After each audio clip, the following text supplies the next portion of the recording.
24 Ağustos'ta Ahmet'te bir çağrıda bulundunuz.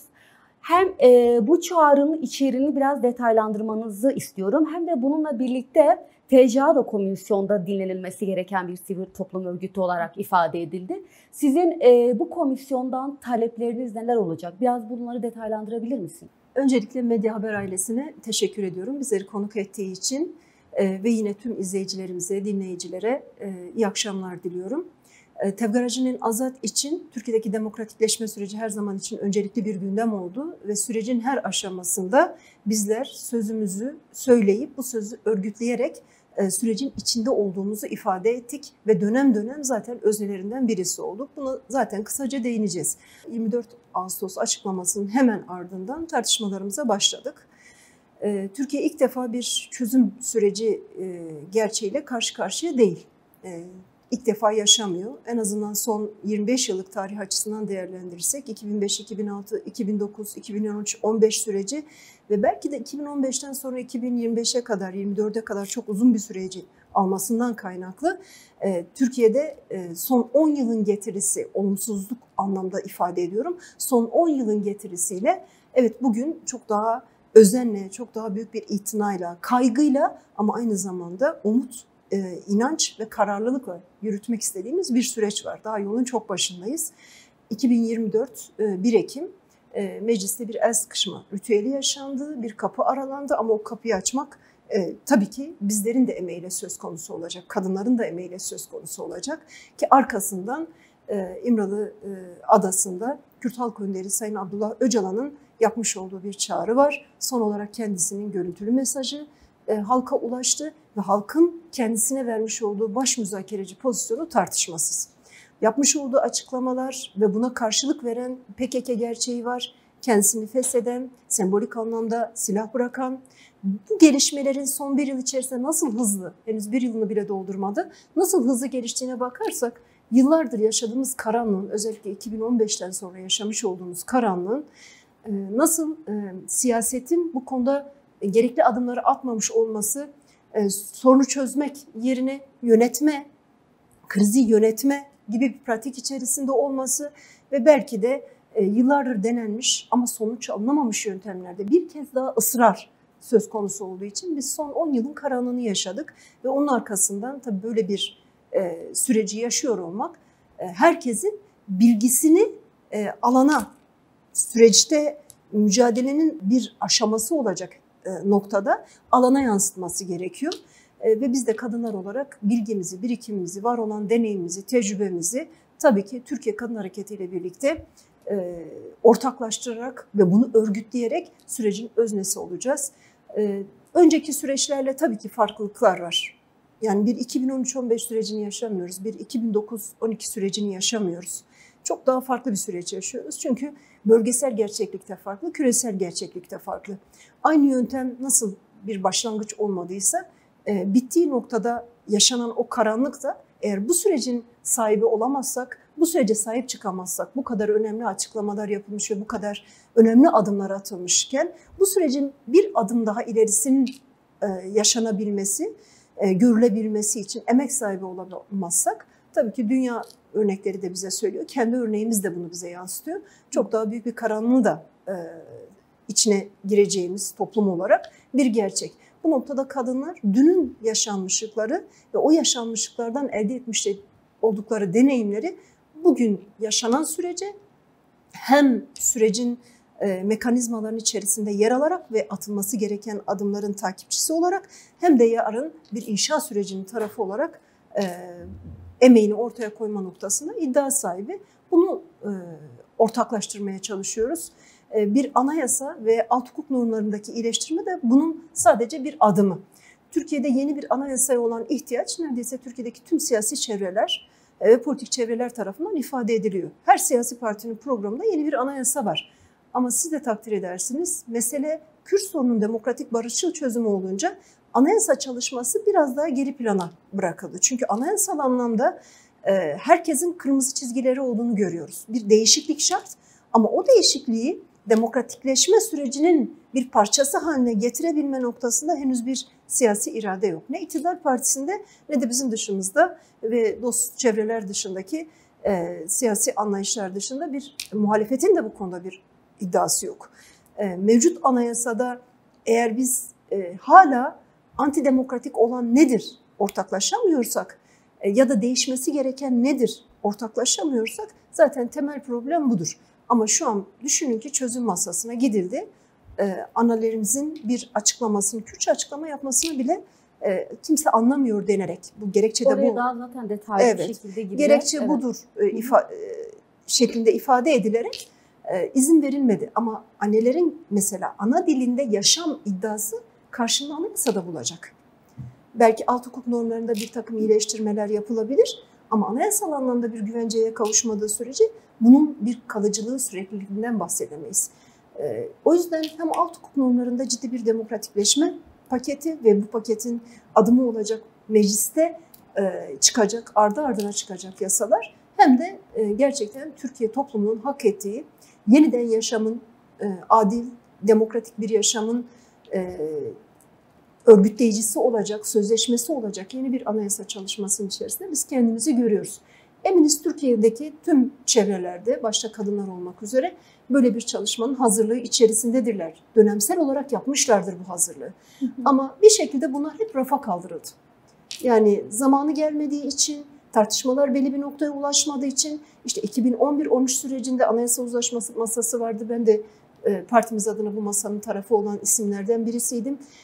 Uzlaşma sağlanamadığı için, yöntemde oy birliği şartı olduğu için bir şekilde uzlaşma sağlanan maddelerde adım atılması iktidar partisinin iradesine bağlı olduğu için bir gelişme sağlanamadı. Ve Türkiye şu anda bir parlamenter sistem değil. Yani 2011-13 sürecindeki masanın dışında şu an bir başkanlık sistemi, yani Türk usulü bir başkanlık sistemi deniyor. Dünyada bir başka örneği yok. Ve Türkiye toplumu bunu bir bütün olarak bir tek insan rejimi, tek adam rejimi olarak adlandırıyor. Tabii buradan çıkışın da bir reçetesi olabilecek alt hukuk normlarıyla, demokrasi paketiyle bir şekilde güçlendirilmiş. Buradan çıkışın da bir reçetesi olacak bir çalışma. Aynı zamanda anayasal anlamda da demokratik bir Türkiye'nin inşası olacak sözleşmenin tarafı olmak istiyoruz. Ve bunun tartışılması, paylaşılması, zamanı geldiğinde toplumun her kesimi gibi kadınların da hazır olması gibi bir amacımız var. Aslında sevgili aile, yer yerde zaten geçmiş dönemden şu anki döneme dair kıyaslamalar oldu. Hani çözüm sürecine ilişkin ya da şu anki barış tartışmalarına ilişkin. Evet, aslında Kürtlerin barış tartışmaları ya da çözüme dair tartışmalar pratiği mevcut. Yani bu yeni bir şey değil. Biz buradan da geçmişten de günümüze baktığımız zaman da aslında şeyi de görebiliyoruz. Yani barışın toplumsallaşması ya da işte halkla bütünleşmesi gerekiyor. Yani onun garantörünün de halk ve toplumsallaşma olduğunu da görüyoruz en azından geçmişteki pratiklerden yola çıktığımızda. Şimdi geçmişte şu anki durumu kıyasladığımızda en azından 2013 sürecini ve şu anki 2025 sürecinde bunu hem halk ama bilhassa da kadınları ikna etme durumunuz oluyor mu? Yani sürece dahil etme. Hani o alanı açmadan bahsettiniz ya. Kadınları bunun bir parçası olması için ikna etmek durumunda kaldığınız zamanlar oluyor mu? Şu an adını koymamız gerekirse yani bir önceki süreçten en önemli farklılığın yani 2013-15 sürecinde tabanda ciddi bir demokratikleşme ve aynı zamanda bunun sonucunda bir barış, demokratik çözüm ve barış iddiası vardı. Ve bu yönetenleri zorladı. Yani iktidar partisini zorladı, muhalefeti zorladı, bizleri zorladı. Yani bir bütün o sürecin talepkar olanı halktı, toplumdu. Bir önceki süreç. Bir önceki süreç için hemen en yakın süreçten örnek vereyim. Ama bugün bakıyoruz çok daha üstten. Yani siyasi partiler hazır ama taban son 10 yılın karanlığını yaşadığı için ad koymakta, bu süreç ne olacak demekte kaygı yaşıyor. Hele ki aynı süreçte yani 1 Ekim 2024 tarihi arkasından yılın başı itibariyle 2025'in Mart ayı itibariyle başlayan CHP'ye yönelik, CHP'li belediyelere yönelik operasyon var. Şimdi Türkiye toplumunun bir yandan çözüm iddiası varken yani mesela Kürt halkının en öncelikli taleplerinden birisi siyasi iradesinin kabulüdür. Bu yerel yönetimlerde de böyledir, parlamentoda da böyledir. Yerel yönetimlerde kayyum atanması, parlamentoda dokunulmazlıkların kaldırılması halkımızın siyasi iradesinin yok sayıldığı anlamına gelir ki Bu zaten Avrupa İnsan Hakları Mahkemesi'nin kararlarına yansıdı. 18. madde ihlali noktasında Türkiye zaten mahkum edildi.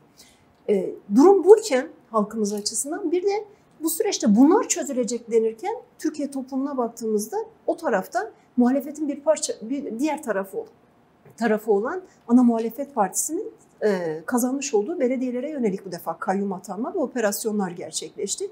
Tabii çözüm dediğimiz şey topluma güven vermekten geçer. Tabii ki güven başta olmaz ama atılan adımlarla o güven sağlanır. Şimdi biz atılan adımlarda dediğim gibi bu defa merkezler hazır, yani siyasi partiler ya da çözümün tarafı olanlar hazır ama halkın kafası karışık. Hele bu tür antidemokratik eylemlere devam ettiği sürece zaten bu kafa karışıklığının giderilmesi mümkün değil. O yüzden işimiz daha önceki süreçlere göre daha zor. Tabii ki kadınları ikna etme noktasında zorlanıyoruz. Tabii ki halkımızı ikna etme noktasında zorlanıyoruz. Çünkü bunun olmasından daha doğal bir şey yok. Çünkü son 10 yılın karanlığını halkımız yaşadı, Türkiye toplumu yaşadı. Yani böyle bir karanlık içerisinde bir anda çıkıp evet çözüm olmalıdır demek, olacaktır demek, olmalıdır demek. Sayın Bahçeli'nin deyimiyle kendi barışını sağlayamayan bölge ve dünya barışına dair konuşamaz noktasına gelmiş bir iktidar ortağı ve bunu işte hemen silahların yakılma merasiminin ardından bir gün sonra Sayın Cumhurbaşkanı'nın da bir açıklaması oldu. Tarihsel ittifaklara değindi. Bu bilgiye sahip bir toplum var zaten. En azından Kürt toplumu açısından bu bilgiye sahip bir toplum var. Yani çok az bir zaman değil. 1993'te ilk çağrı 2025'teki geldiğimiz nokta değerlendirdiğimizde söylemde ya da ortaya konulan perspektifte, demokratikleşme perspektifte hiçbir değişiklik yok. Ama atılmayan adımlar var. Ya da atılıyormuş gibi yapılan adımlar var. Geçen bir yerde sordular. Mesela dediler 90'ların karanlığı. 90'ların karanlığıyla yüzleşebilmek için bu ülkede JITEM davası açıldı. O karanlıkla yüzleşebilmek için tırnak içinde söylüyorum terör ve terörle mücadeleden doğan zararların giderilmesine dair bir yasa çıktı ve halkımız gitti oraya yaşadığı mağduriyetleri anlattı. Ve bu vesileyle tazminatlar ödendi. Yani esasında sorunun o yüzleşmenin nasıl yaşanacağına dair bir bilgi vardı. O yüzden faillerin yargılanması ve aynı zamanda tazmin edilmesi gibi iki önemli nokta hayata geçirildi. Ama bu sadece yapılıyormuş gibi oldu. İkisi de başarıya ulaşamadı. Ne failler yargılanabildi, dosyalar rafa kaldırıldı, ne de tazmin halkımızın yaşamış olduğu acıyı, yaşamış olduğu zulmü bir nebze manen rahatlatacak bir noktada ne yazık ki söz konusu olmadı. Şimdi geldiğimiz noktada çok daha farklı bir süreç yaşıyoruz. 2015-2025 arasındaki ya da 24 arasındaki süreç çok hayati bir süreç. Özellikle şu an dünyanın işte hemen Türkiye'nin üst tarafında Ukrayna'da Rusya-Ukrayna savaşı var. Hemen Orta Doğu'da bir Filistin-İsrail gerginliğinin geldiği nokta var. Hamas'ın saldırısından sonra 6-7 Eylül saldırısından sonra bir tekrar çatışma hali ve İsrail'in işgali söz konusu Filistin topraklarına daha geniş, hatta daha da fazlası Suriye'de girmiş olduğu daha geniş bir alan söz konusu. Yani doğal olarak Orta Doğu'daki gelişmelerde küresel anlamda en basitinden söyleyelim, yükselen aşırı sağ popülist gerçeklik bile ülkeleri kendi iç sorunlarıyla yüzleşmeye ve bu sorunlar çözüm noktasında adımlar atmaya yönlendiriyor. Türkiye'de yaşanan budur. Merkezi anlamda yaşanan sürecin topluma inmesi süreci için mesela MHP biz halka gidip anlatacağız dedi. Biz zaten ilk günden beri halkımıza iç içeyiz ve her halk toplantımızın gündeminde tabii ki demokratik çözüm var. Bu süreçte bağını kurmaya çalışıyoruz halk toplantılarında. Mart ayında bir tur yapıldı. Şimdi yaygın bir şekilde bu yaz boyunca gerçekleşen halk toplantıları var. Kadın hareketinin özgün almış olduğu halk toplantıları var. Gençlik ayrı değerlendirmeler yapıyor, ayrı toplantılar yapıyor. Tabii ki sürecin toplumsallaşması bizim için hayati. Siz söylediniz hani en büyük garantör halktır. Biz de bu süreci dünya deneyimlerinden dinlediğimiz, mesela Filipinler örneğinde dinlediğimiz, orada da bir askeri ve siyasi yapı var. Siyasi yapının başındaki kişi bize en büyük garantör halktır dedi. Öyle ki siyasi iktidarlar gelir gider ama halk çözüm noktasında iradesini ortaya koymuşsa siyaseten iktidara gelen hangi siyasi anlayış olursa sağ olur, sol olur. Hangisi olursa olsun mutlaka halkın dediğini yapar. Yani halk onlardan çözüm bekler ve o da onun politikasını üretmek zorunda kalır. Biz de Türkiye'de bekleyen bu olması için sürecin toplumsallaşmasını hayati görüyoruz. Ama tabii çok değerli tecrübelerimiz var. Çok önemli tecrübelerimiz var. Dünya örneklerine bakıyoruz ama Türkiye'nin de yani Kürt sorun çözümü noktasında Kürtlerin de çok önemli tecrübeleri var. Şimdi 99-2004 arası süreç bir silahların sustuğu süreç olarak değerlendirebiliriz. Ama eğer bir adım atılmazsa ki o dönem Avrupa Birliği uyum süreci noktasında epey adım atıldı. Ama silahların tekrar devreye girmesinin önünde engel olmadı. Ki 2009'da çok daha yıkıcı bir süreç yaşadık. Adına KCK denen başta kumpas olarak nitelendirilen ama darbe sonrası kumpas listesinden çıkarılan bir siyasi soykırım operasyonuyla karşılaştık. Yine 2013-15 süreci bence çok önemli bir tecrübedir. Aynen Oslo sürecinde olduğu gibi sonuçlar çıkarmamız gereken bir süreçtir. Ve şimdi geldik 2025'e bunların hepsini, bu deneyimin hepsini süzerek bir değerlendirme yapmamız lazım. Ama meclisteki komisyon, oluşan komisyona bakıyoruz. 50 kişilik bir komisyon, çözüm komisyonu dünyada örneği olmayan bir komisyon. Bir ulusal diyalog grubu olabilir belki daha da genişleyebilir. Amaç katılımdır. Yani siz kapsayıcı bir çözüm süreci çalışmasının iki ayağı vardır. Bir komisyonu herkesi dahil edersiniz. Bu ulusal diyalog grubu olur. Ya da herkesi çağırır dinlersiniz. Şimdi komisyon hem 50 kişiyle oluştu hem de çağrı üzerinden gerçekleşti. Şimdi bakıyorsunuz eşit temsilin olmaması komisyon içerisinden bir eleştiri konusudur. Mesela 2011'de kurulan Anayasa Uzlaşma Komisyonu meclisteki sandalye sayısından bağımsız herkesin eşit temsili oturduğu bir masaydı. Bütün 4 siyasi parti vardı parlamento çatısı altında. 4'ü 3'er kişiden oluşan parlamento başkanlığının başkanlığında kurulan bir komisyondu. Şimdi yine parlamento başkanı başkanlık yapıyor ama herkes sandalye oranında kişiyle katılıyor. Evet. Ve belki oy birliği olmaması nitelikli çoğunun yani oy çokluğu değil, oy birliği değil. Oy birliği engeller, oy çokluğu istemediğimiz yani uzlaşma sağlanamayan metinlerin açığa çıkmasına sebebiyet verir ya da kararların alınmasına sebebiyet verir. Ama nitelikli çoğunluk biraz daha katılımcılığı, kapsayıcılığı içinde barındırır. Şimdi olumlu yönleri de olabilir ama olumsuz yönleri de var. Bir de geçmişte yaşananlar var. Onlara baktığımızda mesela bu kadar hantal çalışıyor olması bir engeldir. Yani çözümün önünde, çözüme sebebiyet verebilecek, çözüme yol açabilecek kararların alınmasına engeldir. Daha seri çalışabilmeli. Daha alt komisyonlarını kurarak çalışabilmeli belki kendi tecrübelerimizden yola çıkarak. Olmayanı da inşa edebiliriz. Yine aynı şekilde parlamento işte 1 Ekim itibariyle parlamento açılacak. Parlamento açıldığında hemen hangi yasaların çıkaracağı yani çözüme hizmet edebilecek, çözümün önünü açabilecek, demokratikleşmenin önünü açabilecek hangi yasaların çıkması noktasında bir an önce adım atılmalı. Şu an dinlemeler yapılıyor. Bu önemli. Kapsayıcılık açısından önemli. Eylül ayına kadar da bu dinlemeler devam edecek. Evet, Eylül dediğimiz işte bir hafta Eylül ortasına sonra. Kadar. Evet. Eylül ortası olsun. Ama bence Türkiye'de çözüm için ne gerekli sorusu Türkiye'nin var olan 93'ten bugüne kadar çözümü tartışıyor olan Türkiye'nin ihtiyacı olmayan bir nokta. Çünkü ne gerektiği açık ortada. Anayasa çalışmasında da çok ciddi dinlemeler yapıldı. Oraya akan bilgi de var. Yani şu anda da ciddi bir bilgi akacak. Anılar gitti. İşte ilk başta çatışmadan zarar görenler yani aileleri çağırdılar, dernekleri çağırıp dinlediler. Gazi Şehit dernekleri çağrıldı. Şimdi insan hakları kuruluşlarını dinlediler. Yarın öbür gün uzmanları dinleyecekler bildiğimiz kadarıyla çağrı yapılmış.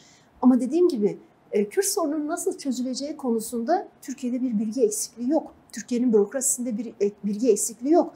Aksine 2002'den beri Türkiye'de iktidarda olan siyasi parti 2009 12 sürecini bilen, 13-15 sürecini bilen, 2004'te yani 2002'de devraldığı iktidardan 2004'e kadar olan süreçte Avrupa Birliği uyum yasalarının Türkiye'de nasıl bir değişime sebebiyet verdiğini gözlemleyen bir iktidar var ortada. O yüzden çözüm hatta kendince işte Kanal Şeş'in açılması, seçimlik ders meselesi ve yine kurslar meselesi kendince adımlar attığını da ifade eden, Cumhuriyet tarihinde atılmamış adımlar attığını da ifade eden bir iktidar var. Ve yine en önemlisi bürokrasideki isimler de aynı. Yani Hakan Fidan geçmişte MİT'teydi, şu anda Dışişleri Bakanı. Yine aynı şekilde Efkan Ala, kendisi Diyarbakır'da, Batman'da görev yapmış bir vali. Aynı zamanda AKP'nin milletvekilliği yaptı, İçişleri Bakanlığı yaptı. Bir önceki dönemde dair ciddi bilgilere sahip. O bilgileri bu sürece aktarması dünya çatışma çözüm süreçleri açısından önemlidir. Çünkü ne Oslo sürecinde yaşananlar, tartışılanlar, yaşananlar gelinen aşama yok sayılabilir, ne 2013-15 sürecinde yaşananlar yok sayılabilir. Eğer böyle bir gaflete düşülürse her zaman için emeklemek söz konusu olur. Ama mesele emeklemek değil artık, yürüyebilmek. Zor da olsa bu yolda yürüyebilmek lazım. Bürokraside değişmeyen isimler, değişmeyen bir siyasi parti gerçeği, iktidar gerçeği, güçlü lider gerçeği, olmayan nedir? Cesur kararlı adımların atılmasıdır. Biz kadınlar bu adımların atılmasının takipçisi olacağız. Çünkü baş müzakereci olarak Sayın Abdullah Öcalan çok net bir ifade kullandı. Mesele siyasi zemin ve aynı zamanda hukuki zemindir. Bunun için emek harcanması gerekiyor. Siyaset zeminine taşınan ve aynı zamanda siyaset zeminine taşınan meselenin hukuki çözümü meselesidir.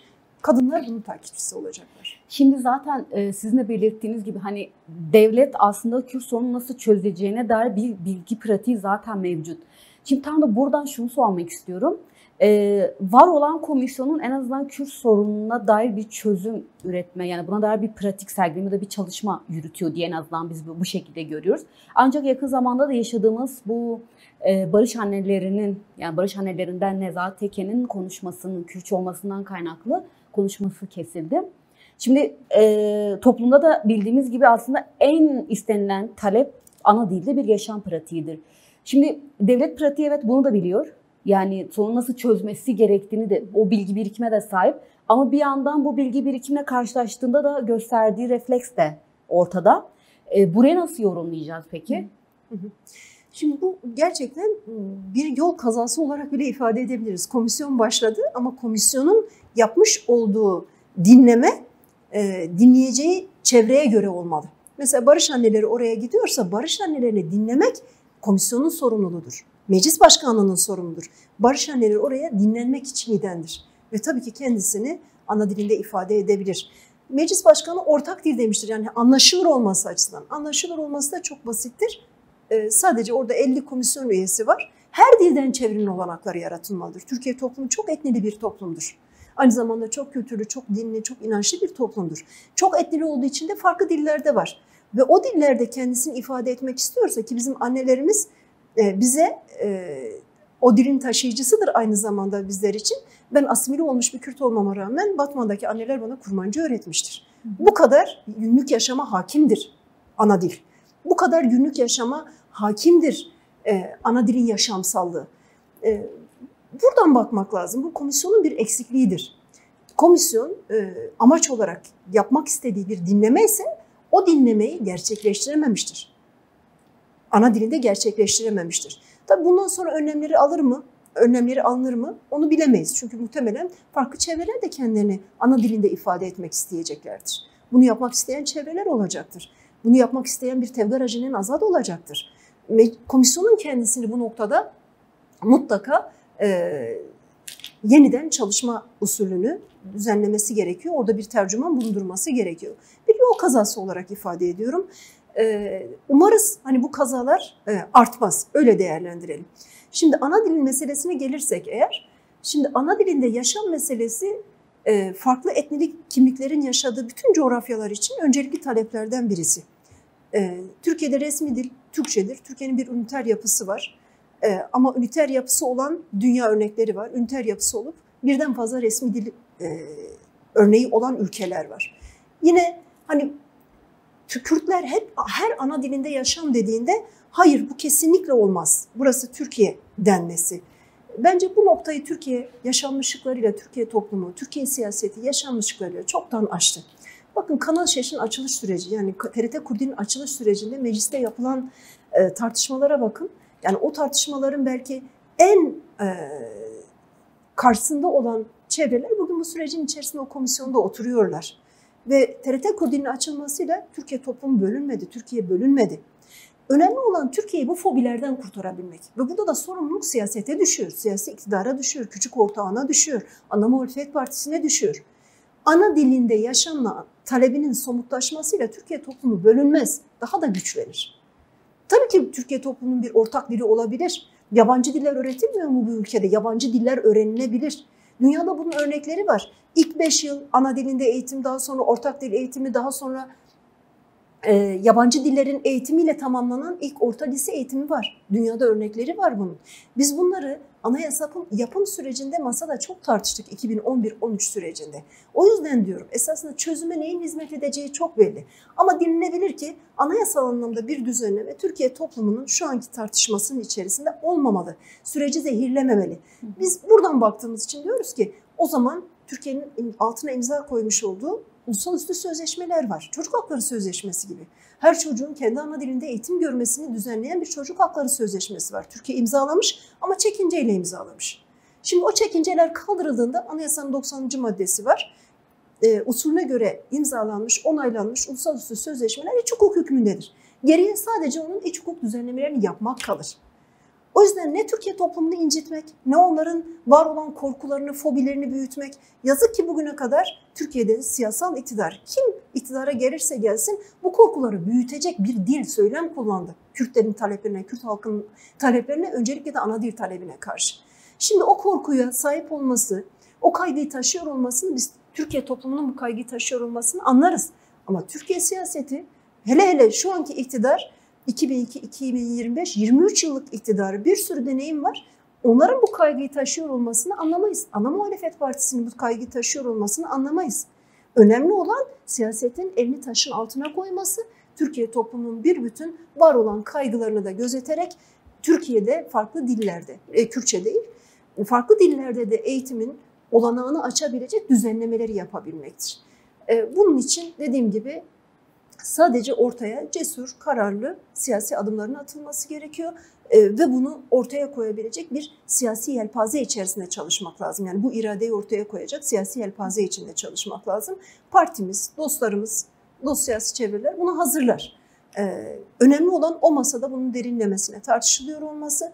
Başlıklar dediğim gibi belli. En önemlisi ana dilinde yaşam olduğu için belki oradan bir kapı aralanabilir. Yine en öncelikli taleplerden birisi eşit vatandaşlık, anayasal vatandaşlıkla ilgili. Bugün eğer Türkiye'de bir Kürt, ben bir Kürt olarak, bir Kürt kadın olarak kendimi eşit hissetmiyorsam ve bu Türkiye Cumhuriyeti tarihinde ciddi sorunlara neden olmuşsa, Kürtlerin kendini eşit hissetmiyor olması, ciddi sorunlara neden olmuşsa, demokratikleşme sorunlarının içinde barındırıyorsa, o zaman yapılması gereken oraya dönüp bakmak, o demokratikleşme adımlarını atmaktır. İlla işte Kürtler kendi varlıklarının kabulünü talep ediyorlar anayasal ve yasal anlamda. Bunun birden fazla yöntemi var. Bunların hepsi masada tartışıldı. Bir etnik kimliğe işaret etmezseniz, bir etnik kimliğe referans vermezseniz diğer etnik kimlikler kendilerini ötelenmiş hissetmezler, yok sayılıyor hissetmezler. Bunu da tartışmıştık anayasa masasında. Bunun gibi çok fazla örnek var. Önemli olan anlıyoruz, Türkiye toplumunun kaygıları var. Ama aynı zamanda anlaşılmak da istiyoruz. Bizim de kaygılarımız var. Geçmiş tecrübeler var, geçmiş yaşanmışlıklar var, geçmiş tartışmalar var. Ana dilinde yaşamın hayata geçmemesinin önünde bir engel görmüyoruz.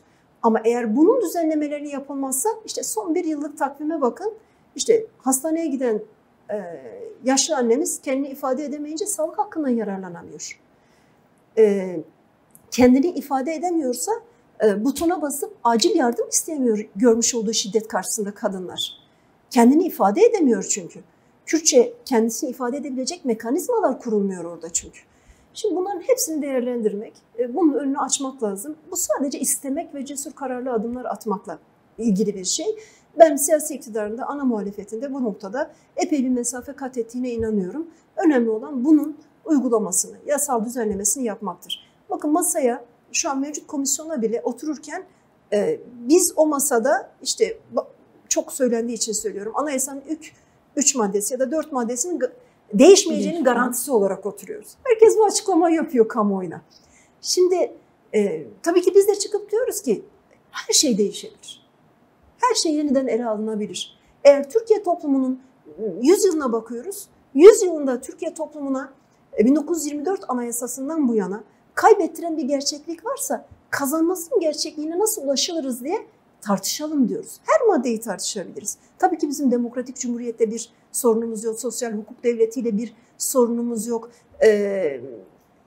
Bayrakla, kimlikle bir sorunumuz yok. Türkiye Cumhuriyeti gerçekliğiyle bir sorunumuz yok. Ama aynı zamanda kendimizin inkar edilmesiyle, varlığımızın inkar edilmesiyle ilgili bir sorunumuz var. O yüzden ilk 3 madde deyip kestirip atmak, 4 madde deyip kestirip atmak değil. Amaç bu olmamalı. Çünkü bunu söyleyip kestirip atıyorlar. Türkiye toplumu da böyle o korkularını büyütüyor. Biz de diyoruz ki bu korkuları büyütmek yerine bir dil kullanmalıyız. Bir masada oturma, bugün komisyon kurulmuştur, çözümü konuşuyordur. Yarın başka şeyleri konuşmak için de komisyon kurulacak. Şimdi bu komisyonda çözüm konuşulurken işte atılan adımlardan bağımsız mı değerlendirecek? Sembolik silah bırakma oldu. Gerisi olmayacak mı?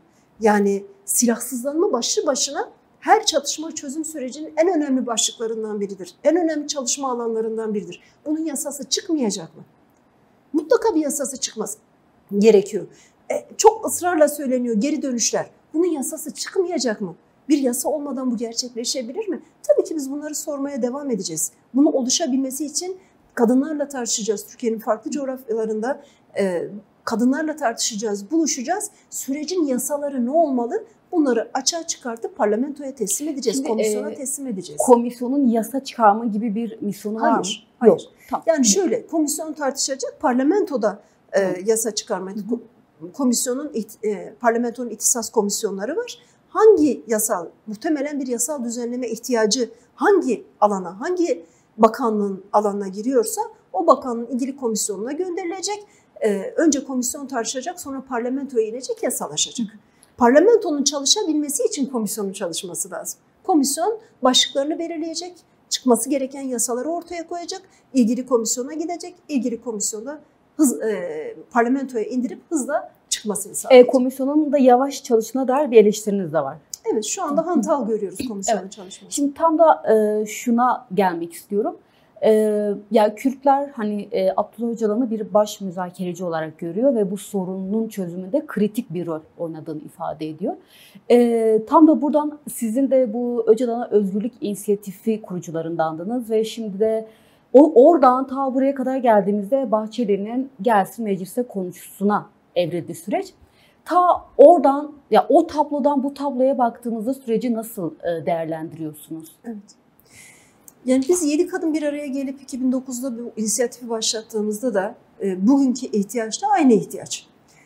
Şöyle bir yol haritası ortaya koyuyoruz. Diyoruz ki çözümün için atılması gereken adımlar var. Bu konuda Türkiye'de en hazırlıklı mekanizma, en hazırlıklı otorite adada Sayın Abdullah Öcalan. Her dönem o atılması gereken adımlar noktasında da bu adımların atılması için, sürecin toplumsallaşması için emeği ortaya koyma noktasında da Sayın Öcalan hazır olduğunu ifade etti. Eğer hazır değilse Türkiye siyaseti, belki bizler, belki iktidar partisi, ana muhalefet hazır değil. Ama ilk günden beri kendisi hazır olduğunu belirtmişti. Bu da bizi kadınlar olarak 2009'da bir özgürlük inisiyatifini başlatma ve bunun sadece talepçisi değil, örgütleyicisi de olma noktasında motive etti. Tabii bunun sınırları aştı, Avrupa'ya gitti. Biz ilk topladığımız 3.343.000 imza vardı. 2004-2005'te başlayan kampanyalar var özgürlüğüyle ilgili. Sadece kadınların başlattığı kampanya değil. Öcalan Siyasi İrademdir kampanyası vardı 2004'te başlayan, 2005-2006'da devam etti ve Türkiye Meclisi'ne, Türkiye Büyük Millet Meclisi'ne imzalar sunuldu. Daha sonra o imza kampanyası Avrupa ayağı da gelişti, yurt dışı ayağı da gelişti. Daha da kitleselleşti. 7 milyona yakın imza toplandı. Onlar da sunuldu. Bu çalışma yani Sayın Öcalan'ın özgürlüğüyle ilgili iddia hep vardı kadınlarda ve bunu örgütlemek için de çok büyük bir çaba içerisinde olduk. Ama bunun dışında dediğim gibi bu talep sadece kadınların değil bir bütün toplumun talebidir ve 2004-2005'ten beri de halkımızın gündemindedir. O siyasi irademdirden bugüne geldiğimiz noktaya bakıyoruz. Arada kaybedilen yani 20 yıl var. Neredeyse 20 yıl var. 20 yıl içerisinde bu sese kulak verilseydi, bu talebe kulak verilseydi belki bugün çok daha farklı bir noktada olabilirdik. Gereken adımlar atılmış olsaydı. Ama şu an bakıyoruz hala çok da büyük sözler söylenmiş olmasına rağmen Yani gelsin parlamentoda konuşsun, çok büyük bir sözdür. Çok da büyük sözler söylenmiş olmasına rağmen hala biz son bir aydır adadan bir ses duymadık. Avukatlar gitmedi, aile görüşü yapılmadı, heyetimiz gitmedi. Yani bu tecritin kalkmadığı anlamına geliyor.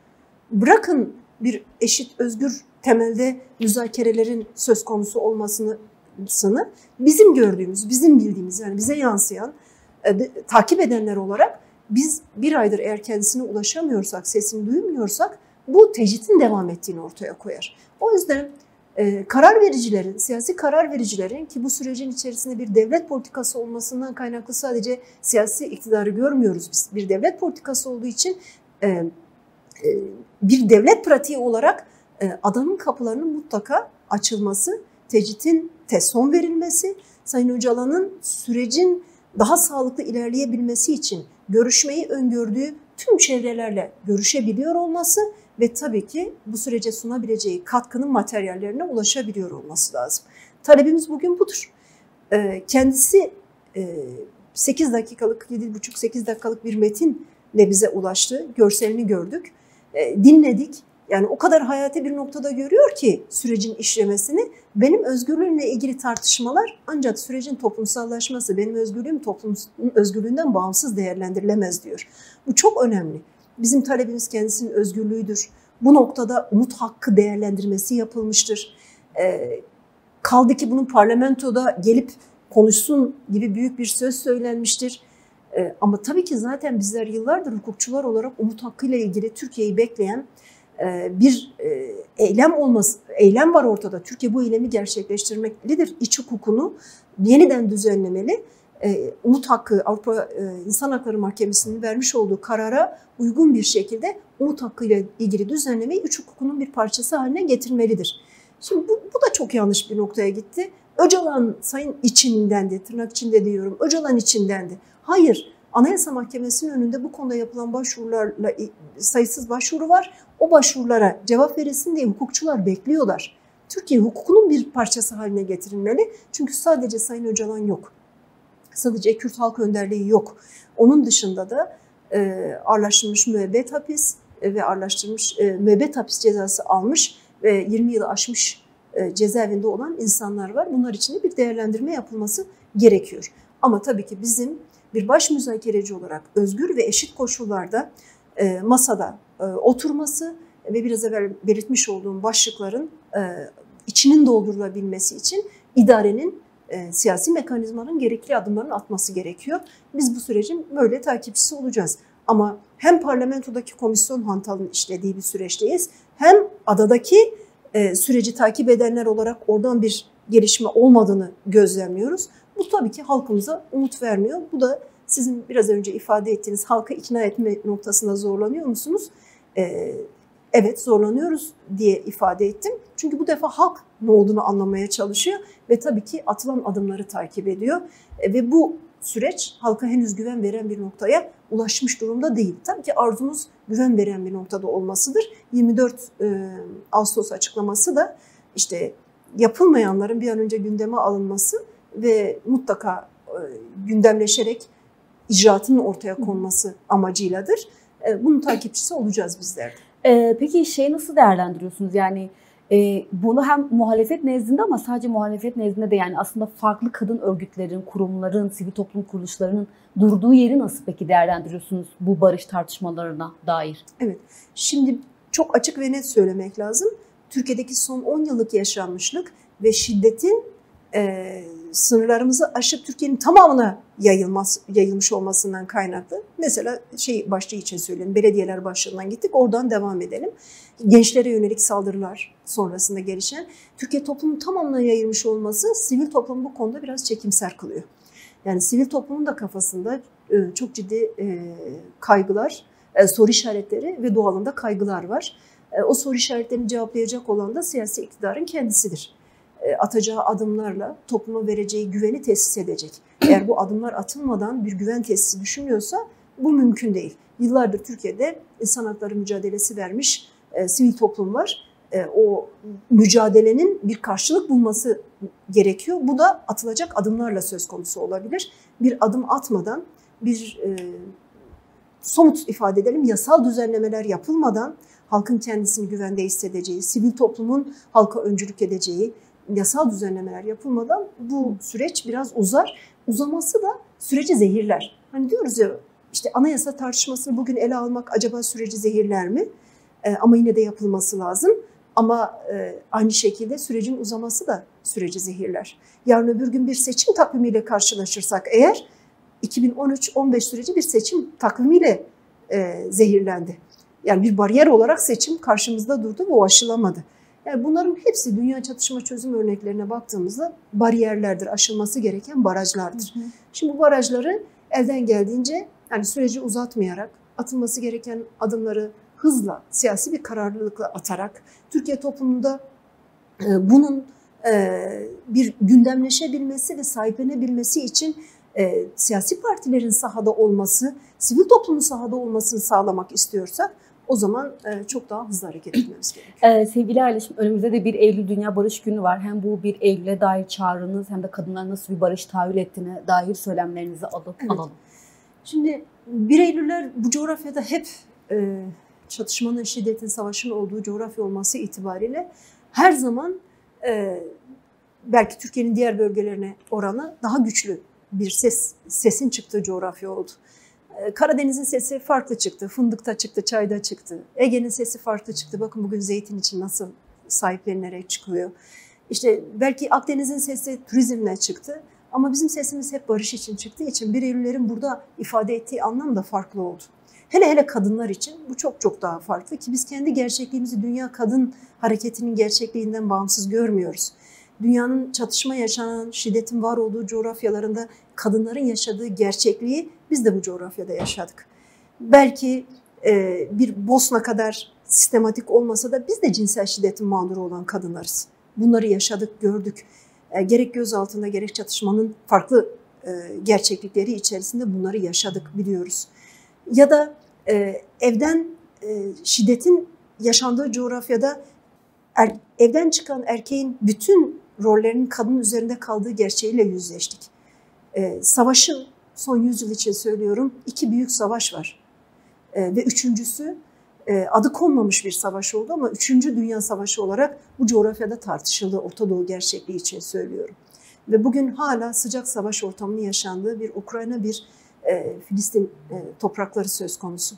Burada yaşayan kadınların yaşamış olduğu savaş gerçekliği ve savaşın şiddetini yaşama gerçekliğiyle yazık ki erkeklerin yaşadığı aynı potada değerlendirilemez. 1325'in, yani Birleşmiş Milletler Bosna'da, ki o da 2. Dünya Savaşı'nda bir çözüm bulunamamasından kaynaklı sınırların yeniden çizildiği bir Yugoslavya gerçeği ve o sürecin sancılı yaşanması ve o coğrafyada yaşanan kadına yönelik şiddetin, doğan günah çocukları bize bir kez daha her savaşta kadın bedeninin bir işgal alanı olarak görüldüğü, bir işgal coğrafyası olarak görüldüğü, kadının bedeni kirletilerek düşmana mesaj verildiği, düşman hukukunun yaşatıldığı, gösterildiği, gözetildiği gerçeğini bize yaşattı ve bütün dünya da bunu gördü. Ruanda'da da gördü, Bosna'da da gördü. Ve Birleşmiş Milletler 1325 sayılı genelgesini, kadın ve çocukların çatışma ve savaş ortamında korunmasına dair genelgesini yayınladı. Türkiye imzacılardan biri ama ulusal eylem, bir ulusal program açığa çıkarmadı bu noktada Türkiye henüz. Biz yıllardır Türkiye'nin de ulusal programı çıkarması için sesimizi yükselttik. Ama yazık ki siyasi iktidarlar duymadılar bunu. Şimdi çok daha 25. yılında, 1325, 25. yılında ve dünyanın farklı coğrafyalarında devam eden çatışmalar var. Çatışmanın bittiği coğrafyalarda yaraların sarılabilmesi için ihtiyaç duyulan mekanizmalar ve bu mekanizmaların korunabilmesi gerçekliği var. Bizler tabii ki küresel kadın hareketiyle birlikte dünyanın tüm coğrafyalarında gerek negatif gerek pozitif anlamda barışın tesis edilebilmesi için ve yeniden inşanın tarafı olma noktasında sesimizi ortaklaştırabiliyoruz. Ve bundan sonra da ortaklaştırmaya devam edeceğiz. Ama bizim coğrafyamız için bu 1 Eylül farklı bir anlam ifade ediyor. Çünkü yıllardır belki hayalini kurduğumuz şeyler gerçekleşti. Söylemler ifade edildi, adım demesek de. Yani kimse MHP liderinin çıkıp kendi barışını sağlayamayan dünya ve bölge barışına konuşamaz demesini beklemiyordu. Bunu bir söylüyorduk da ama bunu beklemiyordu. Ve arkasından direkt adanın öznesi olduğu cümleler kurulması, arkasından PKK'nın Kürt Halk Önderliği'nin yapmış olduğu çağrıya cevap vererek bir silah, sembolik anlamda silahları yakma merasimi gerçekleştirmiş olması, bunlar önemli. Bu durumda sürecin toplumsallaşması için rol ve misyon sahibi olacak tabii ki örgütlü yapılardır, tabii ki sivil toplumdur, tabii ki halkımızın kendisidir. Kendi yeniden barış eksenli olarak örgütlerini kurarak bu sürecin öznesi olmak durumundadır. Bu 1 Eylül bizim için böyle bir anlam da taşıyor aynı zamanda.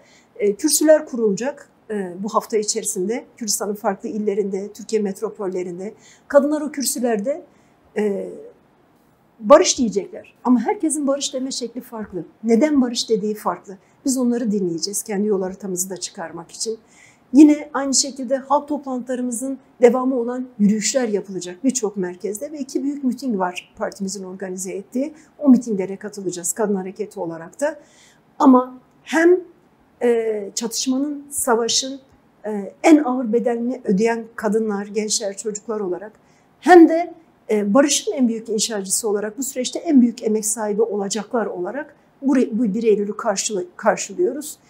Gerek kürsülerde buluşacağımız, gerek yürüyüşlerde buluşacağımız, gerekse miting alanında buluşacağımız kadınların şimdiden 1 Eylül Dünya Barış Günü'nü kutluyorum ve dünyanın farklı coğrafyalarında 1 Eylül'de barış için sokağa çıkacak olan kadınları, halkları selamlıyorum.